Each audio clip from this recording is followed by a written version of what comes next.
Con respecto a un llamado al diálogo, me parece que el diálogo en una democracia debe tener ciertos marcos de referencia. No se justifica siempre y en todos los casos subordinar la aplicación de la ley a un diálogo político. El diálogo debe partir de una premisa. ¿Cuál es el objetivo de ese diálogo? Si el objetivo es revertir la reforma educativa, me parece que no tiene ningún sentido porque es una decisión del Poder Revisor de la Constitución. Si el diálogo tiene como objetivo exceptuar al Estado de Oaxaca y a la sección 22 de la aplicación de las reglas de la reforma educativa, ese diálogo no es socialmente útil y no se justifica tener ese diálogo. Si el objetivo del diálogo es restablecer el orden en el Estado de Oaxaca para desactivar la incursión de algunos grupos, si tiene el diálogo el propósito de desactivar cierta tensión social, entonces me parece que puede ser un ejercicio virtuoso y un ejercicio útil. Pero si se trata de dialogar para que la reforma educativa no se aplique o para exceptuar a la sección 22 de la aplicación de la reforma educativa, creo que ese diálogo no se justificaría en términos democráticos ni tampoco sería éticamente lícito. Creo que lo más importante es conocer cuáles son las condiciones de ese diálogo y cuál es el objetivo de ese diálogo. Por supuesto que cualquier espacio para la política puede ser útil para desactivar un determinado conflicto, pero sí teniendo muy claras los horizontes de ese diálogo. No puede someterse a diálogo ni la excepción en el Estado de Oaxaca de la reforma educativa y mucho menos revertir dicha reforma. Con respecto a lo de 3 de 3, yo creo que está resuelto técnicamente en la medida en la que es el comité coordinador la instancia que va a decidir los formatos y va a decidir qué servidores públicos o qué personas que se asimilen a los servidores públicos deben presentar esa declaración. Me parecería, a bote pronto, que la preocupación sobre si becarios o sobre beneficiarios de programas sociales deben presentar sus declaraciones quedaría a salvo con una determinación del comité coordinador.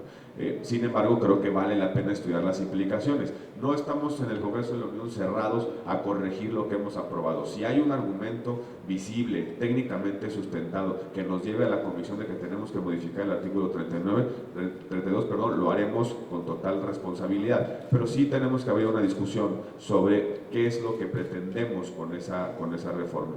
La iniciativa que presentó el grupo parlamentario del PAN en el Senado con respecto a la declaración de 3 de 3 de los particulares tenía un propósito. Hay particulares que utilizan, manejan, administran, custodian recursos públicos. Voy a poner el caso, por ejemplo, de un fideicomiso privado que tiene recursos públicos. Ahí la persona que se encarga de administrar esos recursos en ese fideicomiso debe tener una serie de obligaciones porque está custodiando, administrando recursos públicos. El objetivo del grupo parlamentario del PAN es que no solamente los servidores públicos estuvieran sujetos a esas reglas, sino también aquellas personas que en razón de un cargo, empleo, comisión o mandato tienen a su cargo recursos públicos, que en esos casos esas personas presenten las declaraciones. No es otra intención más que las personas que tengan a su cargo recursos públicos tengan una serie de responsabilidades de transparencia con respecto a la ciudadanía y al propio Sistema Nacional Anticorrupción. De eso se trataba. Si esta redacción que se aprobó de manera a través de una reserva lleva a esos excesos, hay que corregirlo, pero lo más importante es que no solamente los servidores públicos tengan esas obligaciones, sino también personas que no siendo servidores públicos sí tienen recursos bajo su administración y conducción. ¿Ante qué instancia tendrían los particulares que presentar esa 3 de 3? ¿Qué instancia sería la responsable de verificar que todo?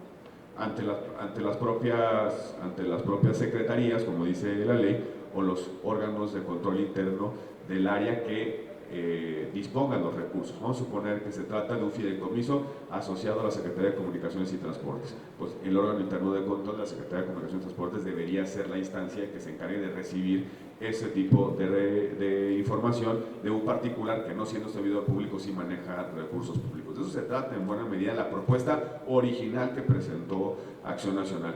Y la otra parte que creo que me parece muy relevante, cuando una empresa participa en un proceso licitatorio, ¿debe o no debe acreditar que está al corriente del pago de sus impuestos? Si va a obtener un contrato público, pues lo menos que se puede esperar es que presente la constancia fehaciente de que está al corriente en el pago de sus contribuciones fiscales. Eso es lo que propuso originalmente el grupo parlamentario del PAN, que se acredite frente a un proceso licitatorio el cumplimiento de las obligaciones fiscales y que las personas que no siendo servidores públicos administran recursos públicos sí tengan la obligación de transparentar su patrimonio y de revelar sus intereses. Ahora, el presidente del PAN, Ricardo Anaya, ha dicho que fue una trampa vil. ¿Qué coincide con esta expresión? Yo quiero... Traigo una gripa terrible.